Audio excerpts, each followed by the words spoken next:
92.1% नए ट्रेडर्स अपना पैसा लूज करते हैं। मेरे हिसाब से 10-15% से ऊपर का वैल्यू नहीं है स्किल का। आप अगर स्टॉप लॉस नहीं ले पाए तो आपका सुपड़ा साफ हो जाएगा, then you are out of the wicket. अगर आप हर 5-10 मिनट के अंदर मार्केट को ट्रैक ही नहीं कर सकते तो आप इंट्राडेटर बनने की कैसे सोच। Profitability is the most overrated thing in the stock market. What's underrated is consistency. अगर आप 10,000 रुपए तब डालते तो आज वो 43 करोड़ होते। जितने लोग हर एक्सपायरी पे हीरो जीरो ट्रेड कर रहे हैं, इसका मतलब they are chasing the profitability. Market आपसे पैसा लेगी, डेफिनेटली लेगी। इस दुनिया में कोई ऐसा नहीं पैदा हुआ जिससे मार्केट पैसा नहीं लेगी। पर अगर मार्केट ने आपसे पैसा लिया और उसके बाद आपने कोई एक्शन नहीं लिया तो वो लॉस है। आपसे मार्केट ने पैसा लिया और आपने अपना एक्शन ले लिया उसके बाद तो वो पीस है। हाय दोस्तों, आज मेरे साथ है संजय कथुरिया। संजय कथुरिया ऑप्शंस के ट्रेडर हैं। पैसिव इनकम स्ट्रेटजीज पे उनकी मास्टरी है और बहुत सारे और टॉपिक्स में वो बात करते हैं, चाहे वो फाइनेंशियल प्लानिंग हो गई, चाहे वो फाइनेंशियल मार्केट्स हो गई। आई वुड से बहुत सारे फाइनेंस के एरियाज के उस्ताद हैं, उनको बहुत नॉलेज है। आज मैं और संजय साथ बैठकर आपके साथ बात करेंगे ट्रेडिंग को लेकर, इन्वेस्टिंग को लेकर, ऐसी कोई भी चीज़ जो एक ट्रेडर, इन्वेस्टर, फाइनेंशियल मार्केट से जुड़े किसी भी इंसान के लिए काम आ सकती है, वो सारी बातें आज हम यहाँ पर करने वाले हैं। Thank you Himanshu. और हिमांशु के बारे में तो सब जानते ही हैं, क्या इंट्रोड्यूस करना, but over 18 years of experience in equity markets. चाहे वो कहते हैं ना, कोई भी लीगल सट्टा जुआ जो भी है सब खेला है हिमांशु भाई ने। तो चाहे वो स्कैल्पिंग हो, क्या कहते हैं, स्विंग हो, ऑप्शंस हो, स्टॉक्स हो, कुछ भी हो। So Himanshu has done that and I think आज हमारी कॉन्वर्सेशन में हम ट्राई करेंगे कि वी विल एड्रेस ऐसी चीज़ों को एड्रेस करने की कोशिश करेंगे जो जनरली लोगों को पता नहीं होती और उनके बारे में कैसे वो लोग एक्ट कर सकते हैं, अपने आप को ठीक कर सकते हैं। और या फिर मैं ऐसे बोलूं कि हम आपस में ऐसी अनफिल्टर्ड बातें करने वाले हैं जो जनरली हम आपस में कम्युनिटी में करते हैं, लेकिन आपको बहुत सारे सोशल मीडिया प्लेटफॉर्म पे सुनने को नहीं मिलेंगी। आज ओपन तरीके से हम कोई सुगर कोटिंग नहीं करेंगे। जैसे दो दोस्त मिलते हैं और अपनी कभी कभी कोई व्यथा होती है या कोई हैप्पीनेस होती है शेयर करते हैं, तो उस तरह का फीलिंग आपको देंगे कि आप दो दोस्तों के साथ बैठे और हम हमारे को देखो। तो क्योंकि आपने व्यथा की बात करी है तो मैं यहाँ पर अभी अपने सबसे बड़े व्यथा से स्टार्ट करूंगा, जो सेबी का रीसेंट डेटा आया था जहां पर उन्होंने बताया कि 92.1% नए ट्रेडर्स अपना पैसा लूज करते हैं मार्केट के अंदर। I would like to ask you Sanjay कि क्या रीजन है जो लोग लगातार लॉस कर रहे हैं वो भी स्टॉक मार्केट में बने रहते हैं, और या फिर मेरा इसके बाद जो सेकंड क्वेश्चन आपसे रहेगा वो ये रहेगा, आपके व्यूज क्या है और हम यहाँ पर इस बारे में बात कर सकते हैं कि किस तरीके से इन लॉस मेकिंग ट्रेडर्स को प्रॉफिटेबल बनाया जा सकता है। बट सबसे पहले ज्यादातर ट्रेडर लॉस क्यों कर रहे हैं, जबकि डेटा तो बहुत सारा अवेलेबल है मार्केट के अंदर, रिसोर्सेज बहुत सारे अवेलेबल है, तो ये सारे लॉसेस का सबसे बड़ा कारण क्या है आपको क्या लगता है? देखिए, आप कोई भी फील्ड देखेंगे ना हिमांशु, चाहे IIT JEE का एंट्रेंस हो या फिर IAS का एंट्रेंस हो, आप कहीं भी विन रेट्स जो है वो 1-2% से ऊपर नहीं होते। राइट, बहुत रेयर कोई केस होता है जहाँ विन रेट्स ज्यादा होते हैं। अगर आप स्टार्टअप्स को भी देखो तो 95% startups fail in the first 5 years, और उसके बाद भी 5 साल क्रॉस करने के बाद 10 साल भी बहुत कम क्रॉस कर पाते। राइट, तो जो सक्सेस का रेट होगा वो हर जगह कम ही होगा, और वो इसीलिए है क्योंकि इंसान क्या कर रहा है, वो अपनी मानसिकता नहीं डेवलप करना चाहता। They want to develop the skill but they are not ready to develop the mindset of being a successful trader, investor, everything जो भी है। और वो माइंडसेट नहीं डेवलप करने के कारण वो फटाक से मार्केट से पैसा हार जाता है, और हार जाता है तो मार्केट को छोड़ के चला जाता है। इट्स लाइक आप समझिए कि आप जब क्रिकेट खेलने जाते हैं, बैटिंग करने जा रहे हैं, तो आप ये अटेम्प्ट नहीं करते कि पहली बॉल पे छक्का मारे। आप पहला ओवर, व्यक्ति चाहता है कि मैं थोड़ा सा जमूं, लेकिन स्टॉक मार्केट में सबको जल्दी अमीर, हाँ, किसी को अमीर नहीं बनना, सबको जल्दी अमीर बनना। मैं हमेशा कहता हूँ लोग को ज्यादा कमाना है, ज्यादा देर नहीं कमाना। राइट, तो आप ज्यादा मत कमाने की लालसा रखो, ज्यादा देर कमाने की लालसा करो। जैसे हम ज्यादा देर कमाओगे ऑटोमेटिकली आप बहुत ज्यादा कमा लो। करेक्ट, बहुत ज्यादा। तो मुझे ऐसा लगता है कि ज्यादा देर कमाने वाला जो माइंडसेट है वो अभी भी किसी में नहीं है।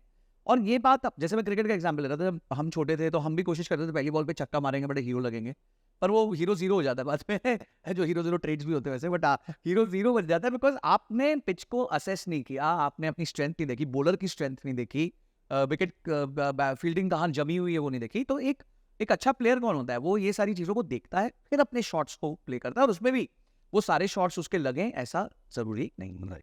यहाँ पर मैं आपकी एक बात से थोड़ा सा डिसएग्री करूंगा, एज इन के आपने IAS का एग्जांपल लिया, आपने CA का एग्जांपल लिया। अब IAS में तो उन्होंने डिसाइड कर रखा है कि हमें 4% लोगों को पास करना है फॉर एग्जांपल, बिल्कुल, या CA में उन्होंने 3% लोगों को पास करना है। देखो वहां पर तो एक रूल है कि मुझे इतने लोगों को पास करना है, सीधे सीमित है।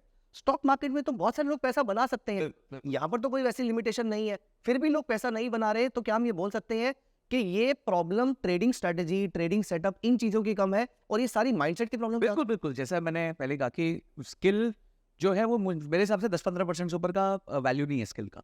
अगर कोई स्ट्रैटेजी भी है तो मेरे को नहीं लगता उससे 10% 15% के ऊपर की वैल्यू है। पर पहली बार लॉस लेना, पहली बार ट्रेड के अंदर घुसना, अपने आप को विचलित ना होने देना, रूल को फॉलो करना, और पेपर ट्रेडिंग में तो लोग बिल्कुल वो नहीं क्योंकि वहाँ पे mindset का कोई काम ही नहीं। वहाँ पे काम ही जरूरत नहीं, वहाँ तो आप रोबोट की तरह एक्ट कर रहे हो हाँ। कि ठीक है जैसे स्टॉप लॉस हिट करेगा हम बटन दबा देंगे। और मैं कहीं घूम कर आ गया, थोड़ी देर के बाद देखा 3000 का लॉस था, 5000 का हो गया, चल यार मैंने लिख के रख लिया 3000 का ही लॉस हाँ, मेरा, तो 5000 सही कहो, तो वो तो रिग्ड गेम है, हाँ रिंग के। It's a rigged game.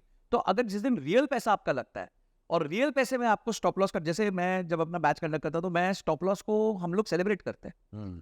हम स्टॉप लॉस को सेलिब्रेट इसलिए करते हैं क्योंकि बहुत लोग स्टॉप लॉस ले ही नहीं पाते, राइट। और आप अगर स्टॉप लॉस नहीं ले पाए तो आपका सुपड़ा साफ हो जाएगा, then you are out of the wicket. Correct. तो कभी कभी क्या होता है कि आपको बॉल जब पता है कि आपको बहुत बुरी तरह लगेगी तब भी आप लगवा लेते हो क्योंकि आपका विकेट ना जाए, ठीक है, ताकि नहीं तो विकेट को चीरते हुए जा सकती थी।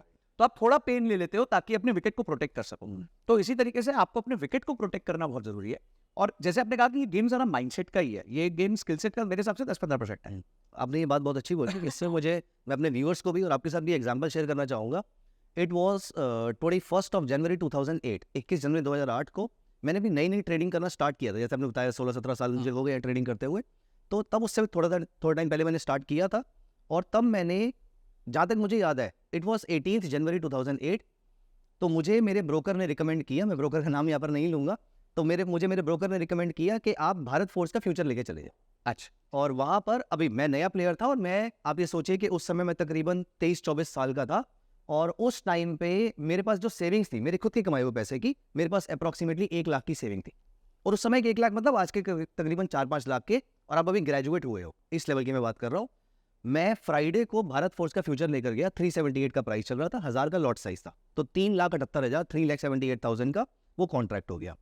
मैं मंडे सुबह उठा, और उस समय आपको याद होगा तब 2G नेटवर्क आया करता था, मेरे पास कम्युनिकेटर, और तब हम टीवी में देखा करते थे कि चल रहा होता था। तो ए आया, बी आया, भारत फोर्स आया, उसका प्राइस चल रहा है 278 रुपीज। नहीं, अभी आप तो इशारा कर रहे हैं कि ये वाला आपने जो एक्सप्रेशन दिया, मेरे लिए तो, मैं अभी नया ट्रेडर हूँ ना, तो 378 278 ज्यादा डिफरेंस नहीं है उसके अंदर। मुझे लगा शायद मेरे से देखने में गलती हो गई है, या फिर उनको प्राइस छापने में गलती हो गई होगी, मेरे को याद नहीं आ रहा कौन सा प्राइस है।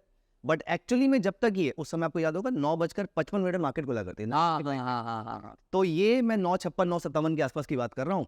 और सुबह जब मार्केट खुली, अभी 10 भी नहीं बजे थे, इससे पहले ब्रोकर का फोन आ गया, उसने कहा आपके पैसे खत्म हो गए। मैंने कहा पैसे खत्म हो गए मतलब? तो 378 into 1000 इस 3,78,000, 1 लाख का मैंने मार्जिन दिया, और 100 रुपए का लॉस, 1000 का लॉट साइज, 1 लाख रुपए पूरे साफ हो गए। Thank you so much. और यहाँ पर अब मुझे यहाँ पर एक बात समझ में आई थी, और ये मैं अपनी जिंदगी का, एज यू राइटली मेंशन, कि हमें स्टॉप लॉस को सेलिब्रेट करना चाहिए। यहाँ पर उठकर मैंने कुछ 2-3 बातें सोची जो मुझे आज भी याद है। पहली चीज, तब उस समय तो सेबी की स्टडी नहीं आई थी, मैंने कई बुक्स में पढ़ा था, 95% people lose money in the stock market and only 5% people gain. यहाँ पर मैंने सोचा था कि जो 5% लोग पैसा कमाते हैं, मतलब जितना 95% ने लूज किया, उतना 5% कमा रहे हैं ना, राइट। क्योंकि डेरिवेटिव मार्केट में पैसा रिमेन, वो है जीरो सम गेम है। It's a zero sum game. इसका मतलब अब सिर्फ टास्क इतना सा रह गया कि 95% से 5% कैटेगरी में आता है। हाँ। और यहाँ आने के लिए मैंने टेक्निकल, डेरिवेटिव, फंडामेंटल, वो सब खुद से सीखना शुरू किया, and it took me approximately 6-7 years or so to become a good profitable trader. Fortunately, I would not say fortunately actually, अगले साल जनवरी में सत्यम का वो स्कैम हुआ मार्केट में, 7 जनवरी 2009 को मार्केट जिस दिन क्रैश हुई, उस दिन बहुत अच्छा खासा प्रॉफिट हुआ, तो लॉसेस तो वहीं पे रिकवर हो गए थे, लेकिन फिर भी प्रॉफिट लॉस चलते रहे। तो तकरीबन 6-7 साल बाद जाके मैं कंसिस्टेंटली प्रॉफिटेबल ट्रेडर बना। आपकी वो वाली बात बिल्कुल सही है, मैं डेफिनेटली उसको एंडोर्स करूंगा जो आपने यहाँ पर बोला कि उस स्टॉप लॉस को सेलिब्रेट किया था, या उस स्टॉप लॉस से सीखा था हमने बहुत कुछ। और ज्यादातर लोग जो है वो, अब गलती भी थी मेरी कि मैं पहले दिन ही चौका छक्का मारने निकल गया था। और मेरे ख्याल से, अच्छा उस समय तो हमारे पास ना तो टेक्निकल एनालिसिस के टूल्स हुआ, अगर आप ट्रेडिंग व्यू की बात करो, आप धन प्लेटफॉर्म के जो रिसोर्सेज उसकी तो बात ही छोड़ देते हैं। आप अगर ट्रेडिंग व्यू की बात करें तो उस समय ट्रेडिंग व्यू नहीं था, investing.com नहीं था, कुछ सही है। शाम को एक्सेल पे एनएससी की वेबसाइट, एनएससी से भाव कॉपी डाउनलोड करके हम शाम को डेटा बनाया करते थे। तो I would completely agree with your point कि सारी गेम जो वो माइंडसेट की है, अगर उस समय आप माइंडसेट छोड़ दिया होता तो आज वो प्रॉफिट नहीं हो रहा है मार्केट। लेकिन मैं मानता हूँ कि मार्केट आपसे पैसा लेगी, डेफिनेटली लेगी। इस दुनिया में कोई ऐसा नहीं पैदा हुआ जिससे मार्केट पैसा नहीं लेगी। पर अगर मार्केट ने आपसे पैसा लिया और उसके बाद आपने कोई एक्शन नहीं लिया तो वो लॉस है। और अगर आपसे मार्केट ने पैसा लिया और आपने अपना एक्शन ले लिया उसके बाद, तो वो फीस है। तो अब वो पैसा गया हुआ लॉस बनेगा या फीस बनेगा, वो हम पे डिपेंड। वो हमारी चॉइस है, वो किसी और की चॉइस। अच्छा, अब इसमें भी एक्शन में भी लोगों को ज्यादा जो रिवेंज नहीं, रिवेंज रिवेंज उसके रिवेंज वाले फीलिंग आई क्योंकि मुझे अब तो मार्केट से अरे बेवफा बैंक निफ्टी। आप ये सोचिए कि मार्केट में there are crores of traders, आप उसके अगेंस्ट जाकर रिवेंज ट्रेडिंग कैसे कर सकते हैं? बाजार से बहस नहीं कर सकते। बाजार से बहस नहीं कर सकते, बिल्कुल सही बात है आपकी। सो आप जैसे आप ऑप्शंस में ट्रेडिंग करते हैं, आप कौन कौन से टूल्स ऐसे हैं जो व्यूअर्स को रिकमेंड करना चाहोगे कि ये कुछ टूल्स ऐसे हैं जिसको आप देख कर, या ये कुछ स्टडीज ऐसी हैं जिसको देखकर आप पैसा बनाया जा सकता है या उसको सीखा जा सकता है, या इन चीज़ों को सीख कर आप पैसा बना सकते हैं, ऐसी कोई चीज़ आपके? देखिए मैं आपको एक बात बताता हूँ, मैंने एक मूवी देखी थी, उससे मेरे पे बहुत लास्टिंग इम्पैक्ट डाला उस एक सीन ने। इस मूवी का नाम था द कराटे किड। अच्छा। और उसमें एक सीन आता है जैकी चैन के पास, उसमें वो जो बच्चा एक एक्टर है, बिल स्मिथ का बेटा था, तो वो जाता है और वो कहता है कि मैं आया हूँ कराटे सीखने और मैं तो वैसे ही बहुत अच्छा हूँ और आप चिंता मत करो, मैं तो कोई भी मूव कर सकता। तो जैकी चैन उसको बोलता है अच्छा एक काम कर, ये तेरी जैकेट है ना, ये नीचे से उतार, ऐसे उतार, नीचे रख, ऊपर टांग, उसको उतार, नीचे रख, फिर से पहन। तो ठीक है, करता है, 2 बार करता है, 5 बार करता है, अब पूरा दिन निकल जाता है, वही करता है, फिर बोलता है भाई थैंक यू। तो इसको लगता है यार मेरे को कोई मूव नहीं कराया, कुछ नहीं कराया। फिर अगले दिन आता है, अगले दिन वही कराता है, उसके अगले दिन आता है वही कराता है, उसके अगले दिन आता है वही कराता है, उसके अगले दिन आता है वही। तो पागल हो जाता है बच्चा। एक दिन तो जैकेट भूल के आ जाता है, बोल लेके तो आता है, बोलता है यार बाहर रख देता हूँ, बोलता है चल लेके आ जैकेट का। तो लास्ट डे जब वो बिल्कुल पक गया होता है, एकदम थम गया होता है और मतलब बस बोलता है मैं नहीं आऊंगा, बोलता है अब आ। और वो मूव चालू करता है और एक एक जो उसका मूव होता है जैकेट वाला, वो उसका कराटे का मूव बन जाता है। कोई ऐसा मूव है, कोई ऐसा मूव है।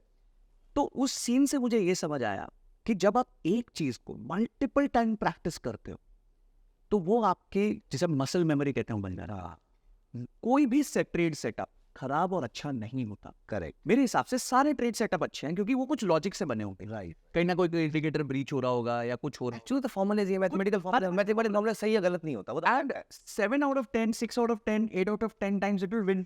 There will be 2, 3, 4 times it will not win. Problem क्या होती है, उसी टाइम पे लोग है ना बबल टिंडर बन जाते हैं कि चल अब अगली देखते हैं।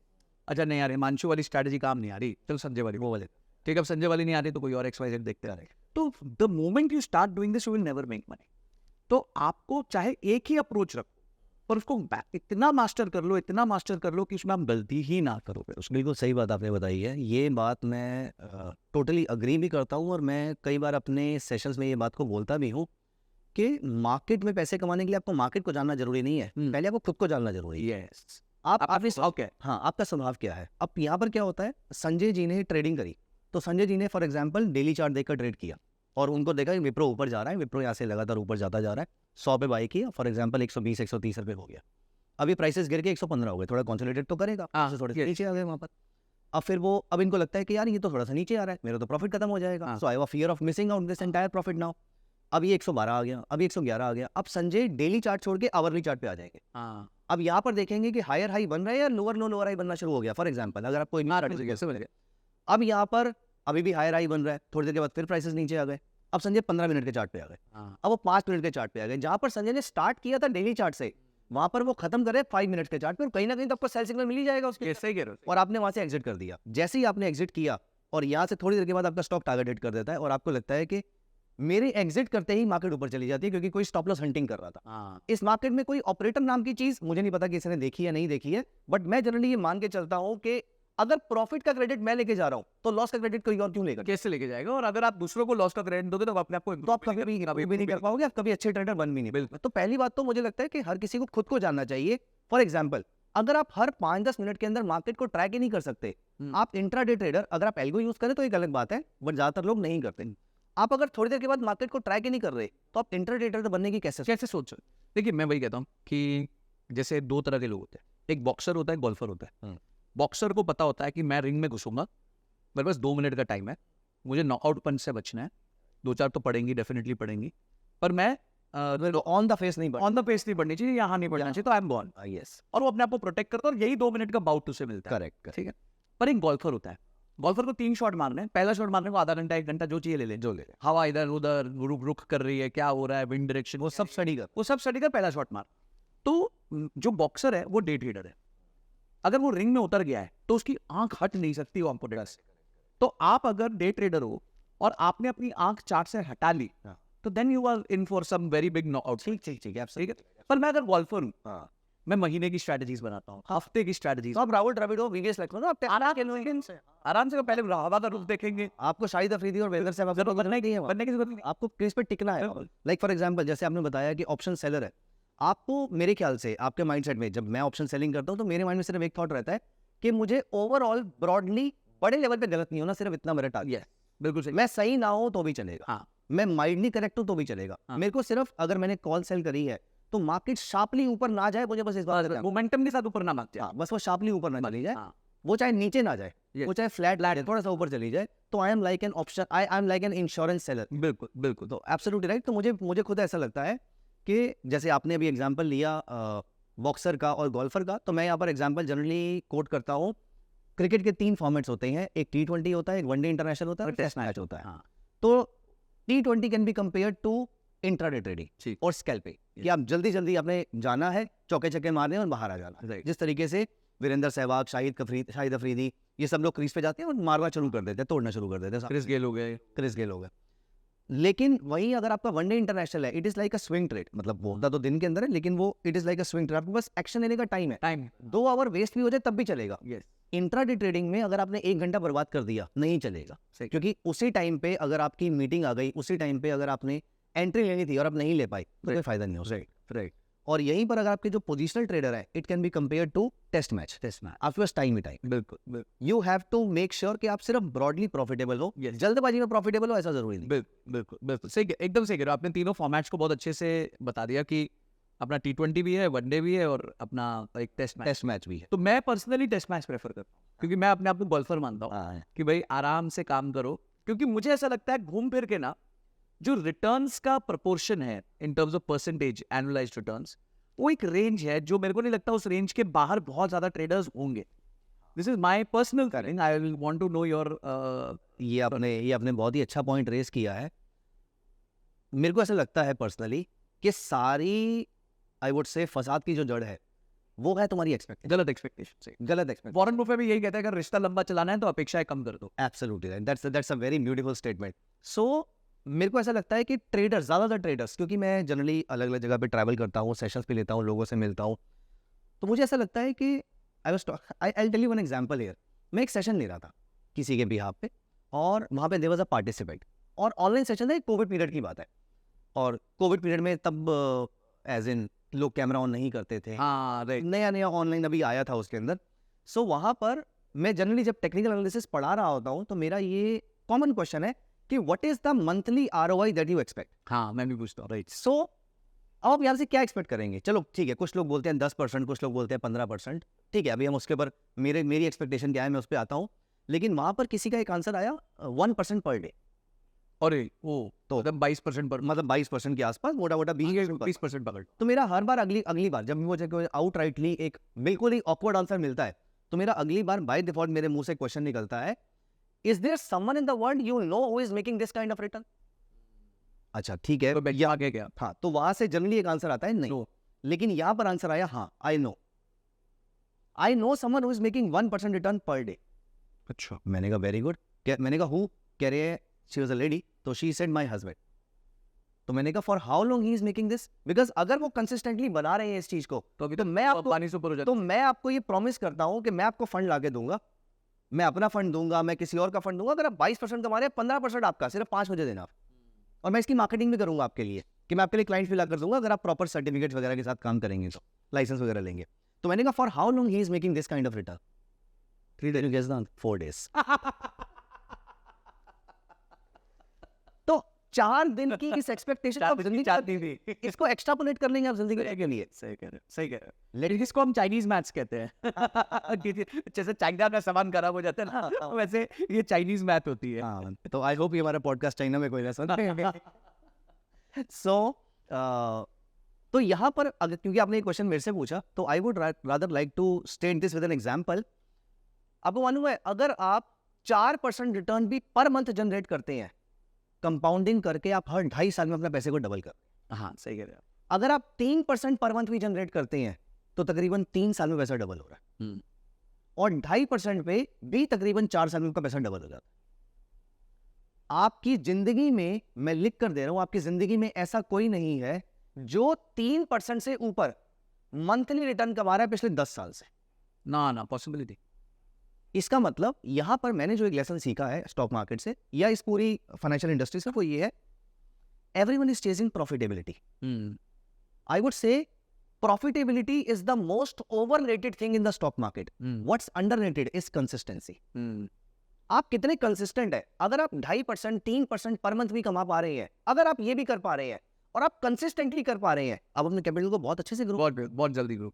आप ये सोचिए, वॉरेन बफेट ने प्रॉफिटिबिलिटी में फोकस नहीं किया। उन्होंने देखिए, वैसे तो ट्रेडिंग और इन्वेस्टिंग कंपेरेबल नहीं है, लेकिन सिर्फ मैं एग्जांपल दे रहा हूं कि 20-22% से 70-80 साल तक उन्होंने कंपाउंड किया। 19.8% की कंपाउंडिंग उनकी 1965 से। हाँ, तो आप ये सोचिए तकरीबन 80 साल हो। अगर आप 10,000 रुपए तब डालते तो आज वो 43 करोड़ होते। हाँ, वन टाइम। खैर एनीवेज तब 10,000 करोड़ की भी वैल्यू बहुत ज्यादा रही होगी, but anyways still, but inflation तो एनीवेज ग्लोबल इन्फ्लेशन 2-3% से ऊपर की नहीं रही है। इंडिया की इन्फ्लेशन की अगर हम बात करें तो एवरेज 6-7% के आसपास की रही है, तो उससे तो आप 2.5-3 गुना रिटर्न्स की बात कर रहे हैं। 2.5-3 गुना रिटर्न्स की बात कर रहे हैं। So you are absolutely right. और मैं जनरली एग्जांपल भी देता हूं, कंपाउंड इंटरेस्ट का फॉर्मूला में बचपन में पढ़ा दिया जाता है। Amount is equal to principal into 1 + r raise to power n। यहां पर सब कुछ प्लस और मल्टीप्लाई हो रहा है, सिर्फ n जो है वो पावर में है। तो सबसे बड़ा रोल किसका हुआ? वो n का हुआ। सही कह रहे हैं। तो इसीलिए consistency I would say is the most important thing instead of profitability. ज्यादातर लोग, आप ऑप्शन बाइंग लोग क्यों करते हैं, या फिर आपने भी थोड़ी देर पहले नाम लिया था हीरो जीरो का। मैं हीरो जीरो ट्रेड में, मैं ये नहीं बोलूंगा मैंने कभी नहीं किया है, बट मैंने शायद साल में 1-2 बार, जब मुझे कभी गामा के ऊपर कोई डेटा मिलता है या कभी कुछ ऐसा डेटा मिल जाए, तो मैं उस चीज को ट्राई करने के लिए करता हूँ कि यहाँ पर, और वो भी ऐसा नहीं कि मैं बहुत बड़ा कैपिटल अपना इन्फ्यूज कर देता हूँ उसके अंदर। एक छोटा पोर्शन। हाँ, छोटा portion which I can afford to lose. So मेरे ख्याल से ज्यादा इंपॉर्टेंट चीज ये है कि आप प्रॉफिटेबिलिटी, जितने लोग हर एक्सपायरी पे हीरो जीरो ट्रेड कर रहे हैं, इसका मतलब they are chasing the profitability edge on the consistency. और जितने लोग ऑप्शन सेलिंग कर रहे हैं, जैसे कि आप हो गए, they are chasing the consistency, क्योंकि उनको ये राज समझ में आ चुका है कि कंसिस्टेंसी इज द की। जो लोग इन्वेस्टर है वो कंसिस्टेंसी पे फोकस कर रहे हैं, उनको बहुत सारे मल्टी बैगर्स चाहिए at all points in time. मैं स्विंग जितना मर्जी करूं, मैं इंट्राडे स्कैल्पिंग जितना मर्जी करूं, at all points in time मेरी ऑप्शन सेलिंग में, निफ्टी में, बैंक निफ्टी में या किसी स्टॉक में, मेरी आउट ऑफ द मनी की कॉल ऑप्शंस या पुट ऑप्शन जो भी मेरा व्यू होगा, मैं उसके अकॉर्डिंग रेगुलर इनकम जरूर जनरेट कर, क्योंकि मुझे ये पता है कि consistent income, regular flow income तो ये देने वाला है। राइट। और ये पैसा निकाल के आप इसको जहां पे मर्जी चर्न कर सकते हो। फिर उसके बाद आप ऐसा ही कर दो यार। उसके बाद आप ऐसा ही भी कर लो, इन्वेस्टिंग करो जहां पे मर्जी। आप ही की बात की एक्सटेंशन करूंगा 2 पर्टिकुलर पॉइंट्स पे। Consistency is the key. बिल्कुल आपने एकदम परफेक्ट बात की है कि ये वो गेम है जो कछुआ जीतेगा, खरगोश नहीं जीतेगा। खरगोश उछलता रहेगा, कछुआ निकल जाएगा आगे। एक चीज जो मैं बोलता हूँ लोगों को, don't focus on profit, focus on probability of profit. Correct, very good. ठीक है, कि आपका प्रोबेबिलिटी चांस कितना है। काफी लोग जब स्क्रीन देखते हैं वो देखते हैं कि हमने समझे स्ट्रैंगल बनाया तो अनलिमिटेड लॉस दिखता है, ठीक है, और प्रॉफिट लिमिटेड दिखता है, ROI दिखती है 5%, 6%, 4%, जो भी दिखती है। सर ये तो अनलिमिटेड लॉस है। मतलब देखो ये हाइपोथेटिकल बात है कि अनलिमिटेड लॉस। आप स्टॉप लॉसेस लोगे, आप कॉन्डोर बना लोगे, आयंस कॉन्डोर ले लोगे, कुछ भी करोगे, 80% प्रॉब्लम। हाँ, तो फिर भी आपको 80-90% प्रोबेबिलिटी दिखेगी। और यही पोजीशन जब मैं बाय स्ट्रैंगल कर दूंगा तो ये 12% प्रोबेबिलिटी दिखेगी। हाँ, करेक्ट। तो मैं क्यों 12% प्रोबेबिलिटी वाली गेम खेलूं? आप अगर एट द मनी कॉल भी खरीदते हो तो उसकी जीतने की प्रोबेबिलिटी 33% है। करेक्ट। तो लुकिंग एट दिस, मैंने ये तय कर लिया था कि प्रोबेबिलिटी, और मेरी एक थीसिस है कि लोगों को महीने का 2% नहीं है बनाना, साल का 15% बनाना है। अब आप बोलोगे ये क्या बात हुई? बात ये हुई कि अगर मेरी स्ट्रैटेजी, कोई भी स्ट्रैटेजी महीने का कंसिस्टेंटली 2% दे रही है, कि आपने किया मोटा मोटी आपको 2% मिल जाएगा, कोई एक आधा महीना स्टॉप लॉस लग गया तो अगले महीने कवर अप हो जाएगा 3%, ऐसा करके हो जाएगा रिटर्न्स आप। वो लोगों को नहीं चाहिए। लोगों को चाहिए कि मेरे को एक ऐसा ट्रेड हो जिसमें मेरा 10x हो और उस पूरे महीने मेरा लॉस होता रहे, डोपामिन। हाँ, वो डोपामिन चाहिए।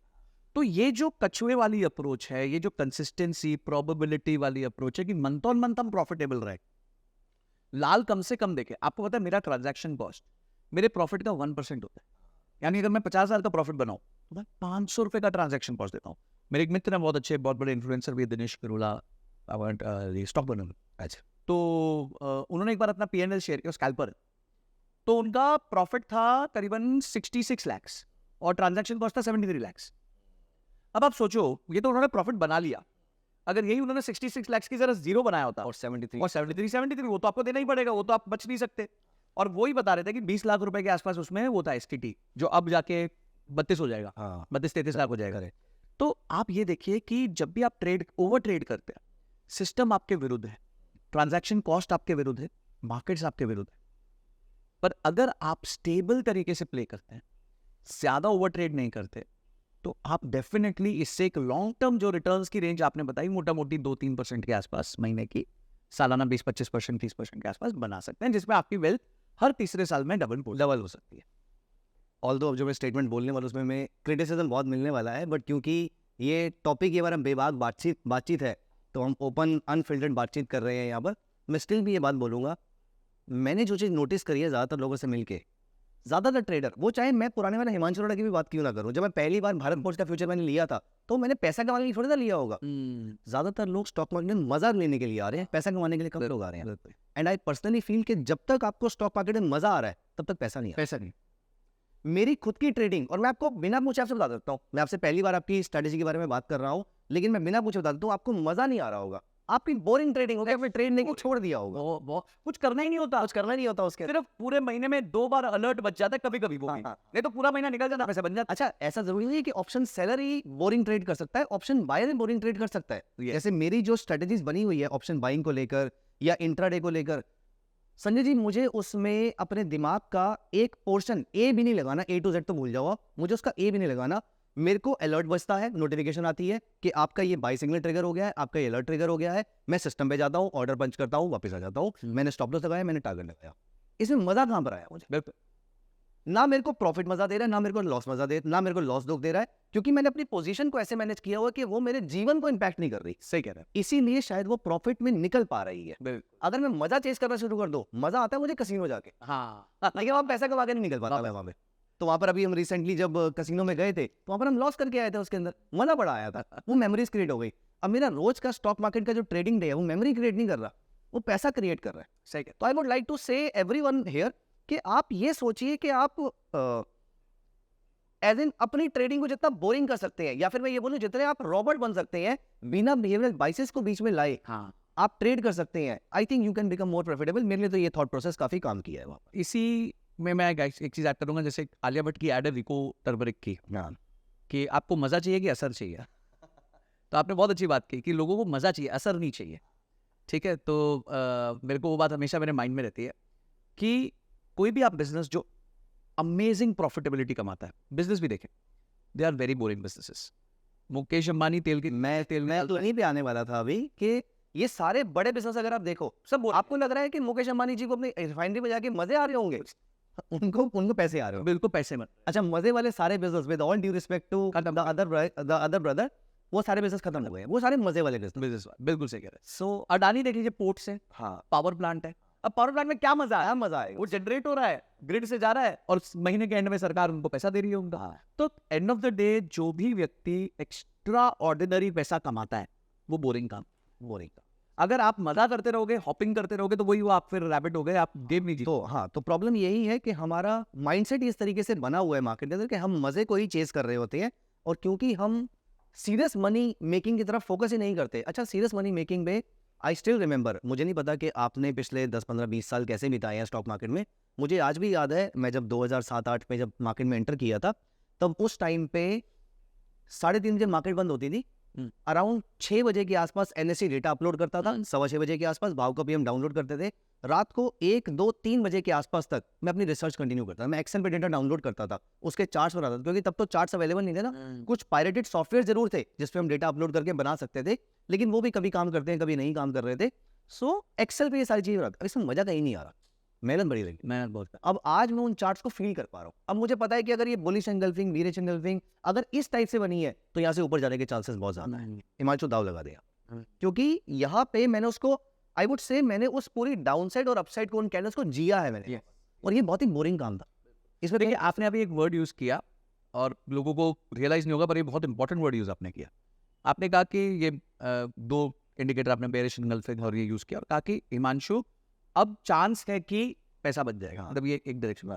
आपका माइंडसेट इतना क्लियर हो गया है कि आप अभी भी वर्ड गारंटी यूज नहीं करते। मैं कभी नहीं करता, बोलते बोलते भी आपने नहीं लिया, नहीं तो जनरली मुझे अरे यार अब तो पक्का हो जाएगा। हाँ, मैं लोग कहते हैं अरे यार अब तो पक्का हो जाएगा, मैं तो अभी मेरे पास चांस है पैसा बनाने का, हाँ, which is so beautiful that somebody who is trading for the last 18 years, उन्होंने कहा पहले तो ये एडमिट किया कि 6 साल लग गए, एक डॉक्टर बनने को भी 6 साल लगे, एक अच्छा इंजीनियर बन के इंटर्नशिप करने को भी 6 साल लगे, बीकॉम MBA करने को भी 5-6 साल लगे। मैं कह रहा हूँ वो चाहे 1 साल में बन जाते हैं। हाँ, मैं इस बात में मुझे कोई शर्म नहीं है, मुझे 6 साल लगे ब्रो। और बहुत अच्छी बात है, अब आप जिंदगी भर कंटिन्यूअसली कंसिस्टेंटली प्रॉफिटेबल है विद द राइट माइंडसेट।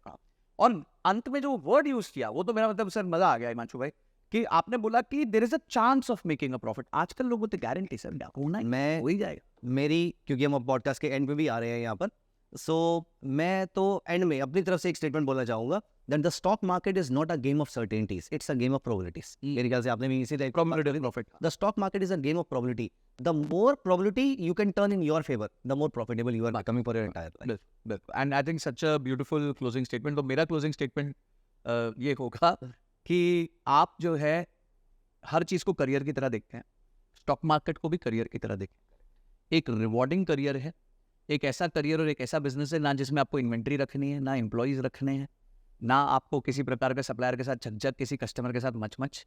बहुत प्यारा बिजनेस, अगर आप इसको बिजनेस की तरह डील कर सकते, अगर बिजनेस की तरह डील कर सकते हैं, लॉसेस लेना जानते हैं, कुछ ट्रेड्स पॉजिटिव होंगे, कुछ नेगेटिव होंगे, ब्रॉडली हमें पॉजिटिव रहना है, राइट एक्सपेक्टेशन रखनी है बिजनेस से, मजे को चेज नहीं करना, असर को चेज करना है, प्रोबेबिलिटी को चेज करना है, प्रॉफिट को चेज नहीं करना है।